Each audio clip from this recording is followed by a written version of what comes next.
మమతా బెనర్జీ ఇప్పుడు టర్న్ తీసుకున్నారు విషయంలో. స్పెషల్ ఇంటెన్సివ్ రివిజన్ ఆపాలని ఆమె ప్రయత్నించిన న్యాయస్థానాల దాకా పోయినా సాధ్యం కాలేదు. ఎన్నికల సంఘానికి ఆ అధికారం ఉందన్నారు. ర్యాలీలు చేసింది, నిరసనలు చేసింది. ఈసీ ఆగల, కేంద్రం ఆగలేదు. తన సిబ్బందే కాబట్టి వాళ్ళ చేత కొన్ని నాటకాలు చేయించగలిగింది. అయినా 42 లక్షల ఓట్లు ఇప్పుడు ఆపివేయబడ్డాయి. అందులో చనిపోయిన వాళ్ళు ఉన్నారు, ఇతర ప్రాంతాలకు వెళ్ళిన వాళ్ళు ఉన్నారు, కనిపించని లేనటువంటి 7 లక్షల మంది కూడా ఉన్నారు. అనేక మంది సర్ తర్వాత పారిపోతున్నది చూస్తున్నాం.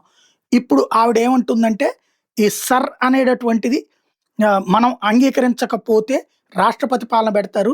రాష్ట్రపతి పాలన ఇప్పుడు ఏమవుతుంది, ముస్లింల్లోనే తిరుగుబాటు వ్యక్తమవుతుందో, బంగ్లాదేశ్ ముస్లింలు ఎవరైతే ఇప్పటిదాకా ఎవడు పోషించిందో వాళ్ళే తిరగబడుతూ, మీరెందుకు దానికి వ్యతిరేకంగా చర్య తీసుకోవట్లేదని, నేను చర్య తీసుకుంటే రాష్ట్రపతి పాలన పెడతారు, అదే జరిగితే మిమ్మల్ని అందరినీ తరిమేస్తారు, కాబట్టి నేను మీకు రక్షణగా ఉంటున్నాను అర్థం చేసుకోండి అని చెప్తోందనమాట.